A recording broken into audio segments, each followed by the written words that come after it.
Let's look at how to train your players to get the most out of them. A player is defined by their mental and physical attributes and their technical skills, each trained differently. The mental attributes of form, composure, leadership, and aggression are primarily trained by playing the corresponding psychology cards. These cards are gained by investing in tech in the psychology building. Composure and leadership will also receive small bonuses from playing matches. You can find more details about this in the wiki. Physical attributes use training regimes. Set how many days each regime will last, assign attributes to the 7 slots for each day, and then assign the players you want to use the regime. An attribute can be assigned to multiple slots. The more slots assigned, the faster it will grow. Maximum length of a regime is limited by the regime tech that you've bought. Training improves an attribute in 2 ways. Firstly, it slowly raises an attribute's base level. The base level can be seen on the player's info screen. Secondly, it can raise an attribute's current level above the base level, but requires continued training to keep it there. Be aware that without training, physical attributes will naturally fall over time back towards their base level. Maintaining a level above base requires 1 or more slots being assigned to the attribute on a regular basis. The blue bar shows how far above or below base the attribute is currently at, with the dotted lines showing the maximum an attribute can rise or fall from the base. More details can be found on the wiki. Skills also employ training regimes, but use daily training sessions opposed to attribute slots. Assign a training session to each day of a regime by dragging a session onto one of the days. You begin with 2 basic sessions, forwards and backs, but more specialized sessions can be acquired by investing in the training session tech.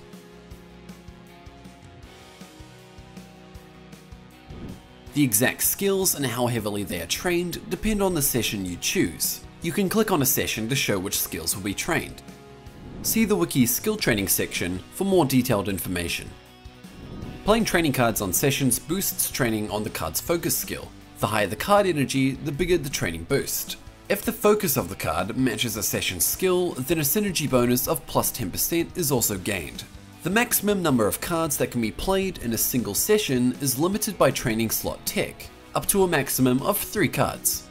However, playing multiple cards of the same skill focus on a single session results in diminishing returns, with each card's training boost being reduced by half for every duplicate card played after the first.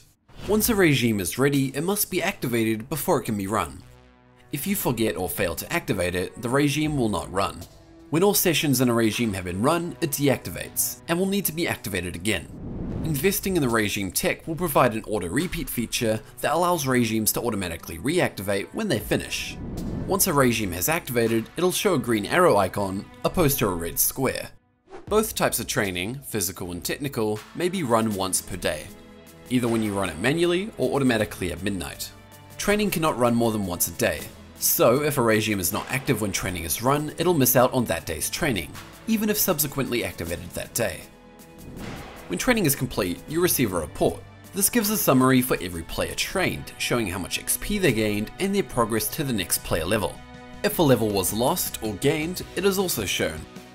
A more detailed training report is also available, showing individual skill or attribute gains and losses.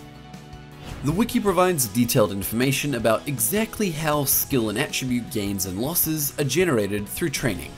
If you want to look at a player's level and skill gains over time, then the history tab on the player info screen will show this, along with a history of their injuries and signed contracts. In the future, we'll add graphical visualizations of this data for even better assessment of player progress.